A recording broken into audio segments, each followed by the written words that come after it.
Good evening, everyone, and welcome to this evening's Cabinet meeting. Can I begin by doing some of the Council Chamber notices for fire evacuation procedures? If this evening's meeting has a fire alarm, there aren't any scheduled, so if it does go off, can we please evacuate the building via the emergency exit? So it's the exit out the back here, down the stairs and out into the War Memorial, and please all stay and all meet in the War Memorial, so we've ensured we've counted everybody who is here this evening outside if there is an alarm. The meeting's being webcast, so could members please note that it's live on the internet and will be available for recording later on YouTube. Can all mobiles be turned to silent or turned off, please? And in terms of the microphones, it is the silver button on the right that turns the microphone on and off, and you will be recorded when you put the microphone on, so please bear that in mind. Thank you. I've got two public speakers this evening and thank them for joining us this evening, so I'm going to move the agenda around to accommodate that. To start with, though, we have no apologies for absence. On the papers this evening, do we have any declarations of interest? No? None? Thank you, colleagues. In terms of urgent matters, there aren't any before us this evening. I have the minutes of the meeting of the 8th of July in front of me. You had a chance to look at them. Is there anything factually I need to worry about, or can I sign them off as a true record of that meeting? Great. Thank you. I will sign those papers as the true record of that meeting. There aren't any leader or portfolio holder announcements this evening. We have two motions before us this evening to consider from Council. The first is the Backing Local Voices Standing Up for Neighbourhood Planning motion that was received at full Council, and you can see it's set out on our agenda paper. Andy, as portfolio holder, would you like to address that motion for us? Yes, thank you, Paul. So I supported this motion when it came before full Council recently, and I'm happy to give it my backing again this evening. As administration, we believe that neighbourhood plans are a vital element of the planning system here in our borough and also a key part of the local democratic process. It's disappointing that the government doesn't appear to share this view. As many of us know, neighbourhood plans are developed by teams of local volunteers who give up their time to do this. They're supported by our wonderful officers and also a small pot of funding. That funding is essential for the neighbourhood plan to make sufficient progress. Yet it's being removed by a government that seems to want to centralise the planning system as much as possible and remove the influence of local people in shaping the future of their own communities. We should stand up to this, so I back the proposal to reaffirm our belief in the value of the neighbourhood plan process. I back the suggestion of lobbying government about this, and I've already asked officers to look into how we can potentially fund future neighbourhood plans ourselves. We're already working with our town and parish councils to understand their future needs in this area, and we'll report back when that work is completed. Thank you. Thank you very much, Andy. So if we're okay with the motion as received and the action proposed by the portfolio holder, we consider that one actioned. Thank you. Colleagues, we have another motion, which is enhancing local resilience and emergency preparedness. At the last Resources Committee, the committee accepted the fact that they'd like to receive the motion. So if we're comfortable this evening to move that motion to the Resources Committee, they will receive a report from officers and they'll be able to have a full and engaged debate on the issue of local resilience and the emergency preparedness of the council, simply also because there's a really good story to tell with the work that's being done and the work that our officers do. So can I thank them for all they do, because there's an awful lot that goes on behind the scenes that doesn't get reported, of just how well prepared we are as an authority working with our partners. But that will all come out with the officer report and it will all come out as part of the debate. So if you're comfortable, I would propose that's a course of action that we take on that one. Thank you. And I'm looking to John. John, you may well be called upon to join that committee meeting when it takes place with me, if that's okay. Thank you. Okay, colleagues, the item 8 on the agenda is recommendations from the Resources Committee key Q4 performance indicator review. Basically, there were 2 points from the Overview and Scrutiny Committee. The first related to KPIs relating to cost-benefit analysis whilst balancing the need for both qualitative and qualitative data, taking into consideration the impact on officer workload and how the information can be reported back to committee. What I'm recommending from that one is that we take that particular bullet point, work with the Director of Services, customer services to work with us to go through that. So we'll take that offline and we'll take that bullet point and work through that in order that we meet that proposed recommendation. And then finally, total number of homes delivered per annum basically being shaped, or the committee's discussion was around it being shaped by the AMR. Now, historically, the AMR went to various committees for consideration, and that was something that many of us supported over many years. It is for a committee to decide what it wants to hear. It's not for us to set a committee agenda. So if a committee wants to hear the AMR and receive a report on the AMR, that's something for them to request, but I certainly would encourage them to do so if they want to. The issues of capacity and officer workload will need to be very carefully considered so that can be met, because that is quite a request being made. But in terms of the committee looking at that particular KPI, it was that it simply reflected the number of homes delivered per annum set against the target that's our standard method. So in taking that particular one forward, I think it's for the committee to decide what they want to receive. And then if they have recommendations that might flow from that discussion on the AMR, we could consider that as part of considering the KPIs in the future. That would be a logical way of dealing with it if colleagues are happy with that. Audley, please. Yeah, I'm very happy, but I do think it's extremely important the AMR is presented to committee. I think it'd be really sad if that oversight is lost. So whilst I agree with you, it's up to the committee chair, nonetheless, I do think as an administration we should actively encourage a committee to receive that paper. Yeah, we've got to tread with care that says the committees decide their own agendas, and I think there are those of us who are sitting here right now who have over the years have advocated for that. So we hope that, I'm sure the committee chairs are listening and will pay attention to that. Okay. Right, next item on the agenda are the papers before us this evening. And I'm going to start by taking item 12, which is the disposal of Dual Road Industrial Estate, which is actually the decision on the future of the community furniture project. And I'm going to ask Councillor James Gavin to introduce the paper for us. Thank you, Paul, and good evening. The Community Furniture Project is a vital resource within the town. It's been at Dual Road for as part of 20 years. The building it's situated in is reaching the end of its natural life. They are standard build commercial buildings. The roofs get leaky. It's not up to modern standards, and so therefore something must be done. Now, we've explored a variety of options as to how best to deal with it. What was absolutely critical from the start, for our point of view, is that we must keep the community furniture project. Its role in this borough has been growing. When young families start their new home, it is often the source of where they get their first set of furniture from. And it fits very much into our anti-poverty strategy on helping young families have affordable furniture. It fits very much into our waste strategy, where reuse is so much better than recycle or build from scratch. And obviously the community furniture project, you don't get much greener than reusing furniture that's good for the future. So it fits into our waste strategy as well. It also fits into our skills strategy. It provides opportunities for vulnerable adults who perhaps otherwise wouldn't get into the workplace, and gives them a great start in life and gives them something to put on their CV to demonstrate their skills, develop their skills, and move on into other employment. So it's far more than just where we take our old furniture or where we buy our new furniture. It's much more than that, and that's very much shaped the discussions we've had and the way we've explored what alternatives can be done with the site. We are currently in conversation with the Greenham Trust, who work very closely with the Community Furniture Project, and indeed a similar operation in Newbury. We're now at the stage where we think we've found a way forward. It does mean selling the site to Greenham Trust potentially, and allowing them to then make the right decisions for the site, but securing it for the long-term future, because we can't afford to lose the community. So the site is important, the location of the site is very important. So this paper effectively sets out the discussions that have been had. It's where we've got to in terms of negotiations. What this committee is now being asked to do, or the Cabinet is now being asked to do, is to agree to let those final details be agreed between our Property Services team and our Director of Property Services with Greenham Trust to make sure that we've got a community furniture project long into the future. And it certainly secures the next 15 years. It will give them a better facility in which they can grow and expand and continue to serve the borough. So it's obviously subject to those final negotiations, but that's a request of the committee. This is a very important part of our overall council plan in terms of making sure that we keep this project, not just keep this project, but actually help it thrive and grow and develop into the future.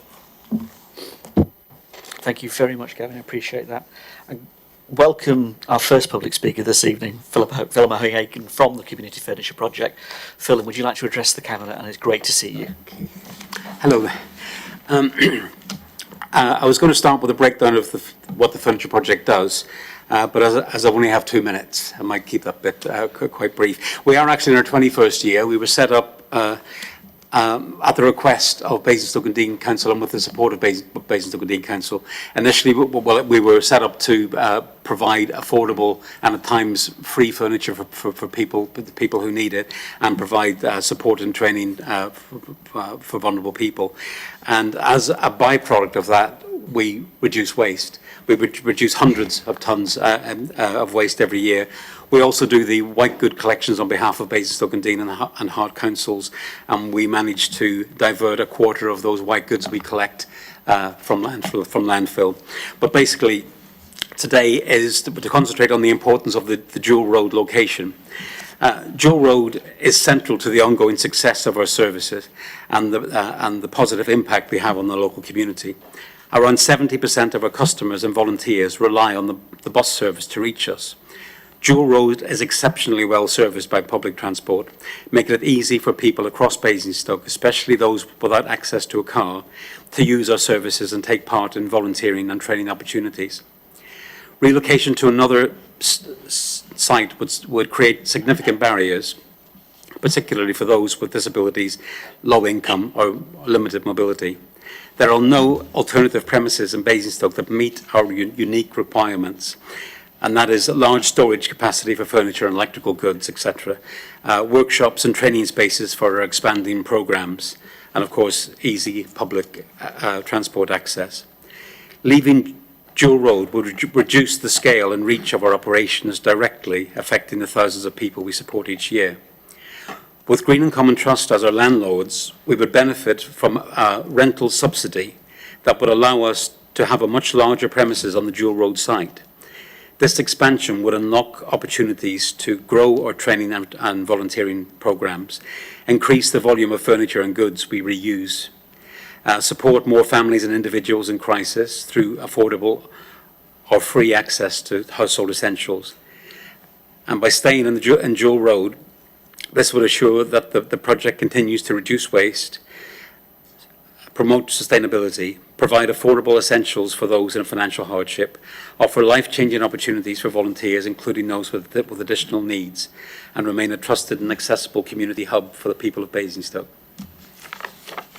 Thank you, Philip. Thank you. And just to say thank you for all that you do. You're And the welcome. Community Furniture Project is incredibly important to us as an administration, let alone a council, let alone a town and borough. So it is really important. It's good to see you here tonight. Yeah, thank you very much. Thank you, Philip. Colleagues, would you like to make any comment on the paper? Would you like to respond? Well, if I could just echo what the leaders said. Phelim, you're fantastic. Your team's incredible. I've known your organisation for many years, and I've witnessed the amazing impact it's had on adults with special needs, on everything. So really excited that we found a solution. Thank you. Brilliant. John? Then Laura. Yeah, having had the privilege of visiting the Community Furniture Project on a couple of occasions, I've seen with my own eyes the fantastic work that you do. And from the point of view of my portfolio and the word inclusion, which is in the title, and the employment you provide for adults with additional needs, I think is particularly commendable. Thank you. Just echo what's been said, really. I think it's an incredibly important project within the town. I was really excited when we, as an administration, actually brought this project to the town. And I think that over the years you've grown, and it's really special what you do. And I think it's unique. I don't think there are any other projects that are as special to the town as that one. And I think that we should be really proud tonight as an administration to be bringing forward this decision. I think it's essential, and I think where you are, and I've always thought that really you're going to need to stay where you are. I think that because of the importance of that bus route and the accessibility of everybody to access that service, and there's so many people that do access it. I said it before and I'll say it again, I during COVID, I think that you were an incredible part of many people's lives. You managed to give furniture to all of those people that were homeless, that we then housed, so they weren't on the streets, and I thank you for that. There are many people within my own ward that wouldn't normally have needed to access food parcels, that you on a weekly basis delivered them the most amazing food parcels, and they were forever grateful for what you did. And so I think you're an incredibly special and an amazing project. I'd like to thank you for what you do, and I will look forward to how we can develop further services. You know, if we move forward as a local government reform and what we're going to do as a unitary, I think that we can look at how we can expand those services and what we can do. So this is a really special night for us, I think, tonight, and thank you. Thank you, Laura. Chris. Thank you, Leader. Yes, I back up everything everybody said. I personally donated several pieces of equipment to your services. I've been to the Newbury, the Kingsclear facility. The work you do there is wonderful. Obviously, Dual Road, but Dual Road is falling to pieces. I can certainly sympathise with you, and the very fact that the Greenham Trust, who I've had a lot of experience with, is coming on board, and you're happy with them as be a landlord and support, then I think we're quite confident that this is the right decision. So keep up the good work, and I back this certainly. Thank you. Okay, colleagues, we have a really important decision in front of us, and to say, obviously you've heard the good words of all of us here. We all feel very, very strongly about the furniture project and what it means to us as a borough. And I think also, to be fair, it's the future of what you're going to mean. I mean, you've had an amazing history, and just to think actually of the amount of people that you've supported over all those years, the difference you've made to their lives is so powerful. The people that work with you, as much as those people you supported, so it's huge. We made this a priority. One of our big priorities when we came into administration was, how do we secure your future? How do we make sure you can expand what you do?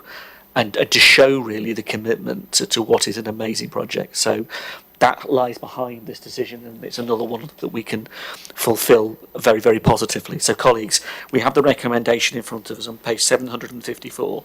It's 2 bullet points, as you can see in the tome of paper we have in front of us. Can I ask you, please, are you happy to endorse the decision as set out on page 754? Agreed. Thank you very much, Philip. Thank you.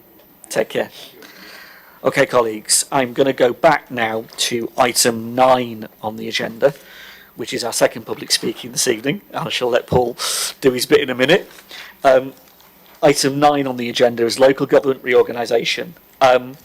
This is probably one of the most profound decisions, as the Chair of Resources said, that this authority and as a group of authorities in Hampshire we're likely to make. This council has existed since 1974 in the 2-tier system, and this decision is about how that process and system of local government is going to change.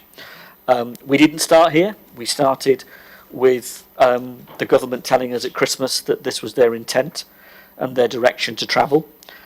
We then had to deal with that decision, and it also involved devolution, because it's the mayor through devolution that they're looking to create, and it's local government reform by changing the structure of our councils across the area.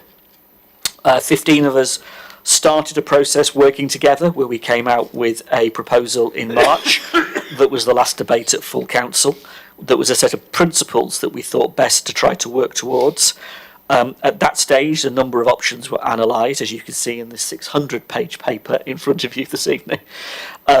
Interestingly, at that stage, when those options were examined, 2 other councils chose to do something differently, and they walked away from the process. That's the County Council and East Hampshire, and that's for them to talk about. In terms of us and the rest of the councils in Hampshire, the two cities, the Isle of Wight and the other 9 districts, we chose to continue working together, and respect to Gosport, who didn't want to take part in any of this to begin with. So I totally respect their position. But the reality is this was happening. So either you become masters of your own destiny, or you allow this to be done to you. And in the interest and the best interests of our residents, we wanted to shape what happened to Basingstoke and Dean in the future. So the proposal that we came up with, that we've been promoting and working on both cross-group across this council and with our partners in Hart and Rushmore, is an authority that is called effectively North Hampshire Unitary Authority. We're a North Hampshire Council that we're looking to create, and we genuinely believe that that is the right option to put before residents and to put before government as the proposal. You can also see the work that's gone into creating other authorities across the rest of Hampshire, because you can't just do it for the north. We've got to do this for the whole of Hampshire. So the 12 of us working together have created a proposal through an awful lot of time and effort, and I'd like to pay tribute and say huge thank you to our officer team who have put an ocean of work into this over the period to get to this stage of a proposal. That's an awful lot of time in an awful lot of evidence gathering, data analysis, that the depth to which we've gone shows in the report, and the quality of work that's being done, such that the proposal before government is something we can have real, genuine confidence in. This stacks up, this adds up, this works. There is a lot to it, and there is a lot of parts that will need to be worked on as we go forward. But as the next stage of the process, which will take this paper to full council on the 25th of September, to go to government on the 26th of September as our proposal, it's important. Resources Committee had a great debate, colleagues. They had a really big debate on this, and I'd like to thank the committee for the debate they had and for the contribution they made. There were a couple of bullet points that flowed out of that, a couple of recommendations they made to us as Cabinet to think about. They also had a very deep debate. Just as an example of one of the things they picked out, there was an important conversation that was had about council tax harmonisation and what happens to council tax in the future. And it is important to say that that is set down in legislation. That's actually set down in law, what will happen in that process of coming together as authorities and how council tax will be managed in the future. And the new council will have to follow the process that is set down in law by the government in order to reach that end. And that will be a decision for them. There were lots of other debates about connectivity, about connection to community, the sense of place, our economy, and how our economy looks up the M3 and not down the M3, the ability of us to deliver new services through transformation. There was a wide-ranging and deep debate at Resources. They said 2 particular recommendations for us to consider. The boroughs and districts in Hampshire should play a key role on the combined county authority with the strategic mayor until the vesting of the new authorities on April 1st, 2028. It was noted that the existing system of local government is going to have to work with the new mayor for a year, 2 years effectively, until a year until the shadow authorities come into being, but 2 years until those councils actually vest and are created proper. So there will be a period of time where the existing structure, and it was pointed out that districts do not have a seat around that table at the moment. It will be the county council, the 2 cities in the Isle of Wight, that will have a seat around that table with the mayor to begin with. Thus, how we influence the mayor is a really important point, and that was a matter of debate for the committee. It was also raised about democratic engagement and how town and parish councils and the wider community in various groups could play a part through public consultation and the preparations for the new council, and that played a big part in the debate, and that was a recommendation, a point of debate for us to consider from the committee. So an awful lot to take on board. It's a huge paper, and members, we have one public speaker this evening, which is Paul Beavers. Paul, you've got a couple of minutes to address us, if that's okay. Thank you. Good evening. While I appreciate the motion for a Basingstoke Town Council was put with the best of intentions, I question whether it addresses the right problem, though I agree there is going to be a democratic deficit. The government, it seems, is determined to accelerate development and is intent on allowing neighbourhood plans to fade away. I wonder what will be left to neighbourhood plan, in inverted commas, when a new planning policy comes into force in 2026. What will be objectively left for a neighbourhood plan that residents can be persuaded will be worth their effort or represent value for money? Where will the money and residents come from when the big decisions will be taken by the new combined authority, directed by the new mayoralty? Who will own the Basingstoke and Dean assets, land and revenues that need to pay for a Basingstoke Town neighbourhood plan, as well as those for parishes? And will it be Basingstoke Town or the new combined authority making those decisions? More to the point, why we're not discussing transferring borough land and other assets into trusts for Basingstoke and Dean residents. I question too whether the motion misconstrues the thoughts of the Deputy Prime Minister on stronger communities and engagement. The government is re-centralising development planning, so surely it could not have been referring to stronger communities and engagement in that context. I think the Deputy Prime Minister's comments may refer to the kind of community focus I support, which is to revitalise the community engagement from the bottom up, to restore nature and local community life in ways that bring about more engaged, resilient and stronger communities. There is already legislative recognition for many forms of community structure in the Local Government and Public Involvement in Health Act 2007. We should use them. In conclusion, I do not agree with more centralised development planning, but it is coming. In any event, in an ever bigger and more populous town, I feel that Council allows itself to be persuaded to embrace planning control over every aspect of our lives and pays too little heed to the need for less council and more local decision making to encourage community engagement, identity and diversity. Thank you. Thank you, Paul. There was a motion put to full council on a town council, and it was thought then by the room and by a very, very, very clear majority that that matter needs to rest with the new authority when it comes into existence, because they'll be the determinant as the new council, the shadow authority, of what structures they want.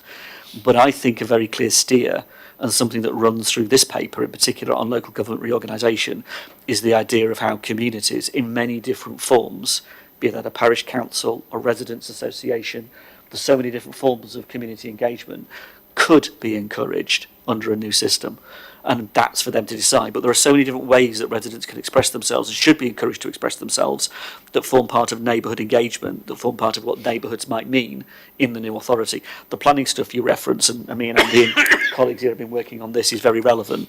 I think, you know, neighbourhood planning is important to us, but you are right, the top-down influence from government is incredibly strong at the moment, and we are under the cosh of housing numbers we would not otherwise accept, under policies we would not otherwise accept, and an MPPF that is far more top-down.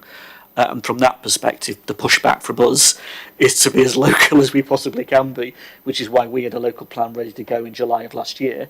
All that work that Andy and his officer team and the whole team had worked on, and we were ready to go. Government changed the MPPF, moved the goalposts. So I think you're right to raise that issue. I would just say local government reorganisation is something that has so many questions to it that we need to answer, that will be answered as we go into the process.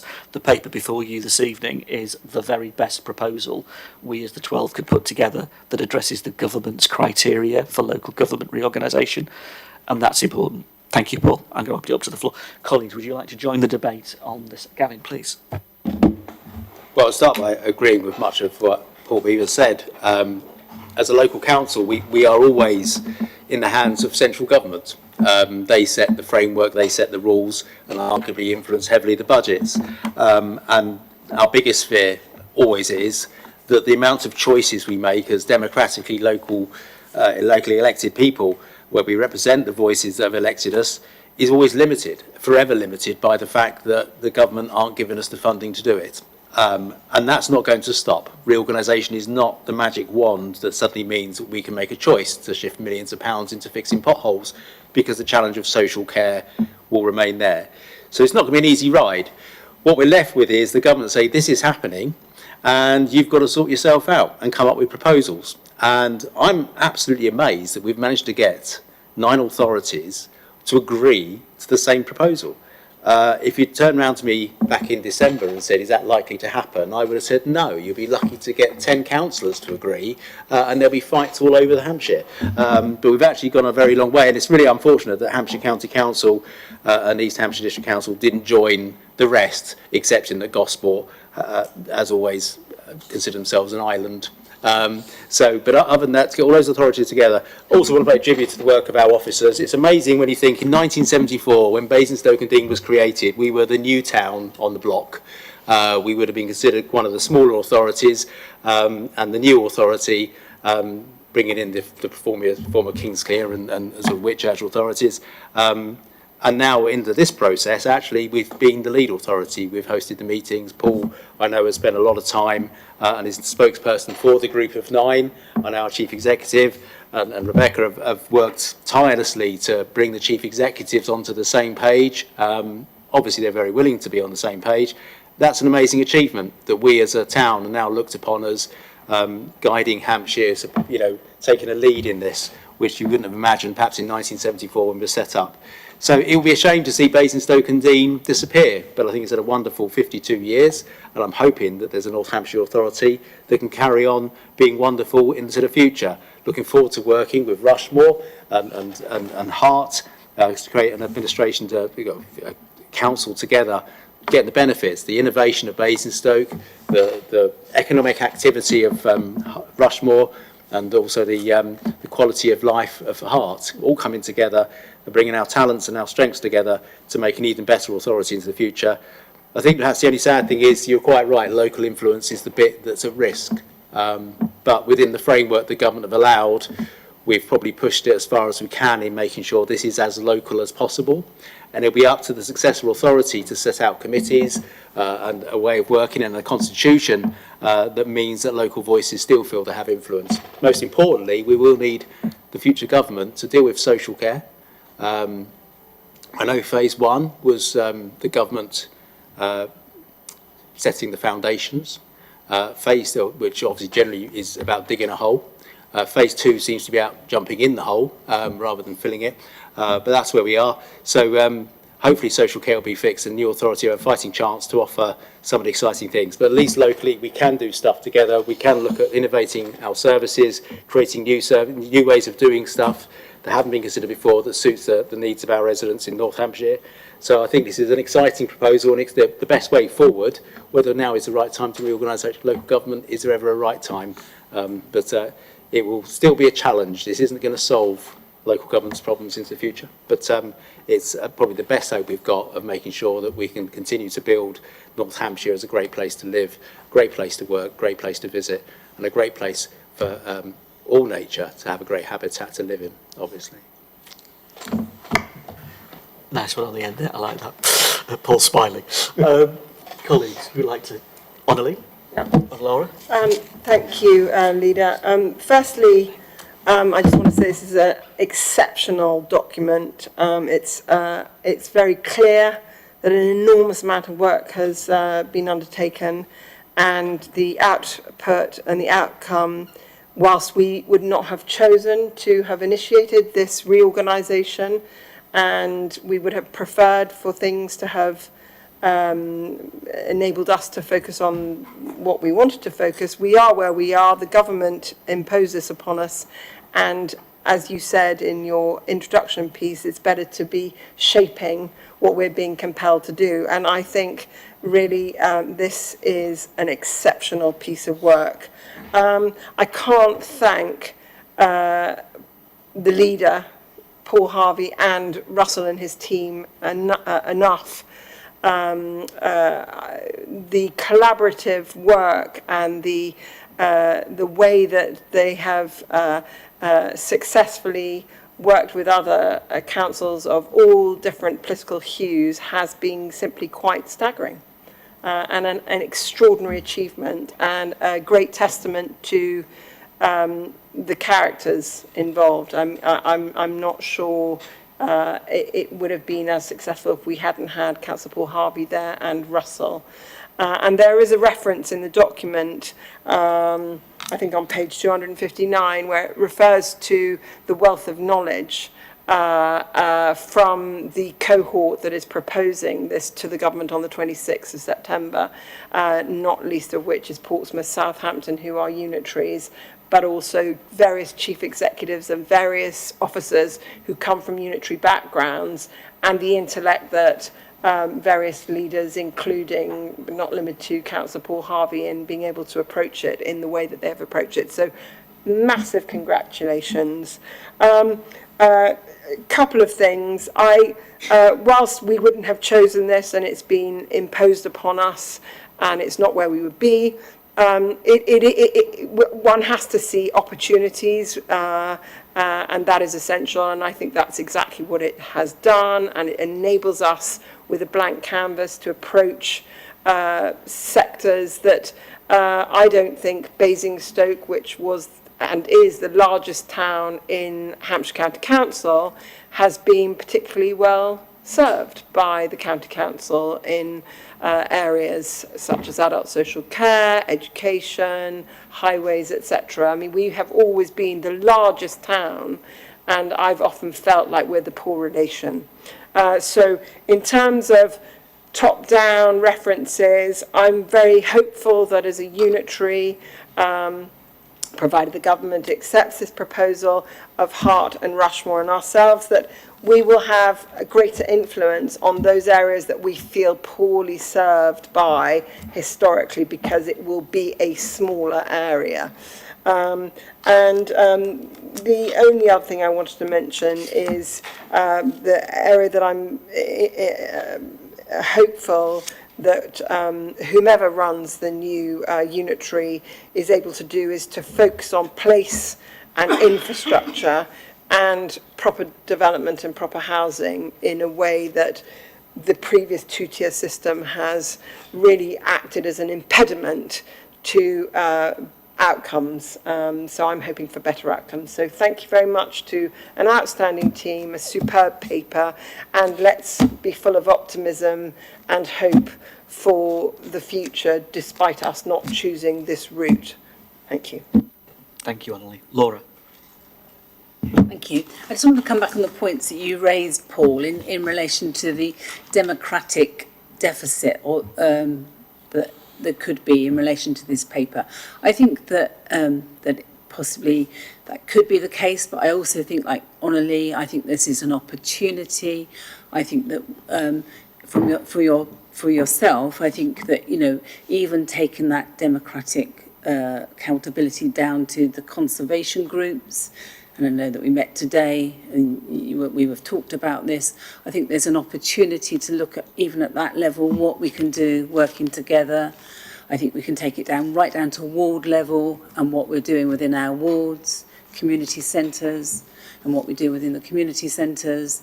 So I think there is opportunity to do things differently, and I think this paper, as Anneli says, it's an exceptional paper, and the work that has gone into this is just unbelievable, and it's taken up so much time, but we've also at the same time managed to deliver on our priorities and carry on as doing the work of this council. And the example of that tonight is bringing forward the proposal for the community furniture project and all of the other things that you're going to see come forward over the months to come. So I think it's showing where we're going to be going in the future, and I think there's opportunity for that, but it's also that we're still doing the business of the council now. And like has been said, I think that the county system has failed us, the two-tier system hasn't worked. Personally, as a councillor, I found it almost impossible to get county to do the things that they do within my own ward, and it hasn't worked, and I felt that I haven't been a good councillor because of that, because I haven't been able to achieve what they want us to achieve. There's so many things that I feel that they have let our residents down on. So this is the start of something new. I think that we can really start to think about that. I think there's not going to be without challenge. I think it's going to be some real challenges along the way, and I think we need to be really honest about what they may be and what's coming. And it's been raised tonight around social care and the costs of social care, but it's also how we do children's and adult services differently and what we could do differently in this borough. So thank you to everyone for everything that has that's been achieved. And a big thank you to the officer team and the administration, Paul and Gavin, for what you've worked on. So thank you, and I look forward to the future. Thank you. Thank you, Laura. Anybody else? Okay. Just coming to the conclusion in terms of the recommendation that's in front of us, just a couple of things to point out. This decision that we're taking this evening goes to full council. So the Cabinet will make a decision, it will then go to full council for them to make a decision. And then should that be positive, it will go to the government on the 26th. All the other 11 authorities are going through their decision-making processes so that the joint proposal will go off on the 26th to the government. That has been chaired by Martin Todd from Winchester, and I thank Martin for chairing those meetings on behalf of the 12 of us working together. I want to say very clearly that it is sad the County Council chose to walk away, but they did.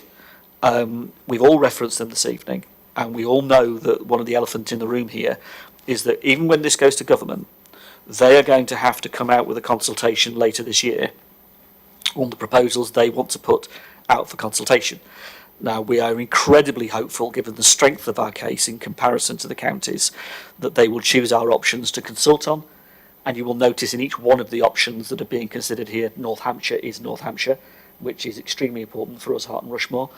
You will note that the decision is likely to be made in the new year from government, we hope. So we'll be clearer in the new year going into 2026 where we all stand on this and beginning a huge amount of work that goes with it. I'd like to thank our residents for taking part in the surveys that we've done and the engagement that we've done. That came back overwhelmingly 10-1 in favour of the proposal for North Hampshire. Are you listening, County? 10-1 in favour of our option for North Hampshire. I hope that gives you a direction of travel to go in with the decision that you will make. And our eyes are wide open. This is not the end of the process, so there is a huge amount of work to be done and heavy lifting to be done with this to go forward.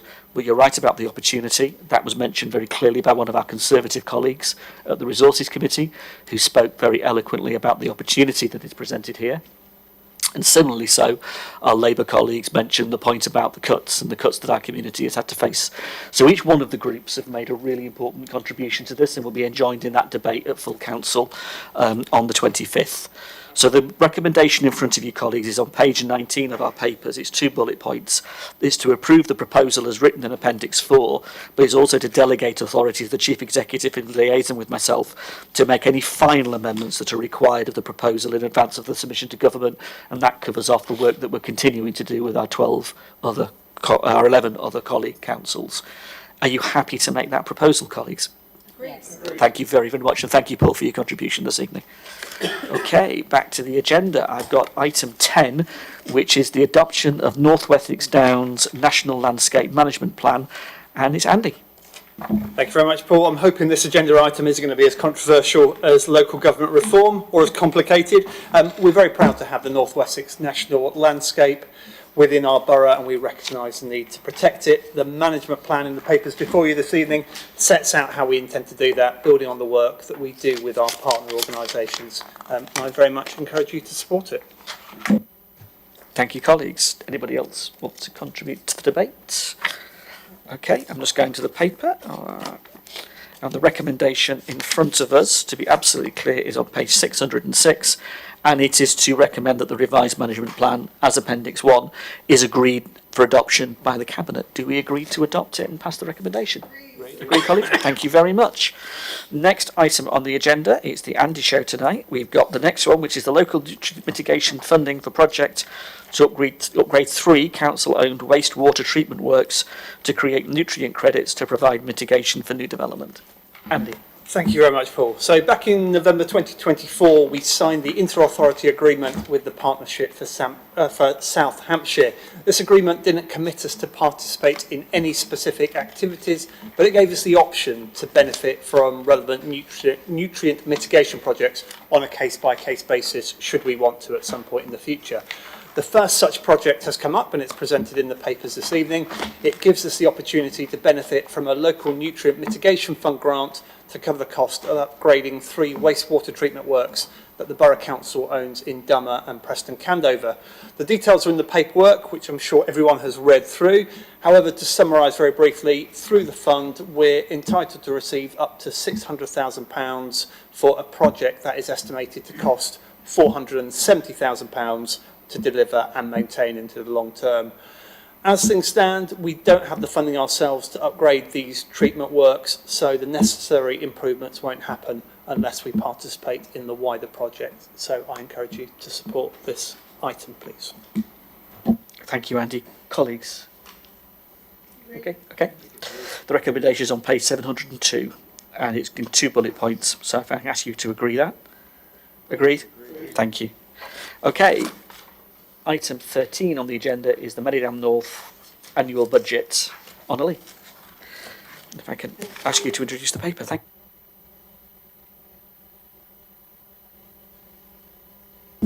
Thank you, Leader and Cabinet. As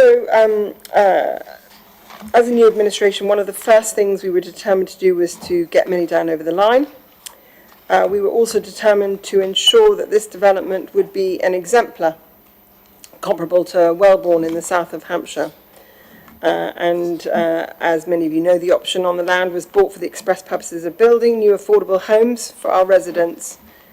The option fee was paid for by the proceeds of the sale of our council housing stock in 1996. The option of the land was also bought to ensure proper planning of the area, and we are determined to deliver proper planning. There was an article in the Daily Telegraph yesterday detailing yet another story of a disastrous new development, this time in North Stowe in Cambridgeshire, where residents want to leave. 75% of people believe that Labour's new towns will fail to meet community needs in 50 years' time, and that they will be boring,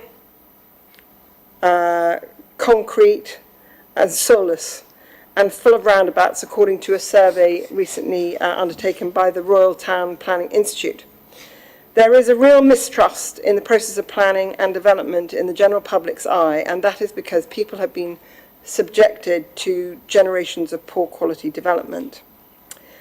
So, as I said, our administration is determined to ensure that Merrydown is a huge success and that there is proper master planning of the entire site, not just North Merrydown, and that it is essential to take into account the cumulative impact of the whole site, both North Merrydown and South Merrydown, and side developments such as the Science Park, the hospital, neighbouring housing developments, all in terms of the cumulative infrastructure requirements. So the officers have heard our administration loud and clear in relation to this, and this is a next step on the journey. We have pushed the partnership hard to mobilise quickly since the exercise of that option in October 2024.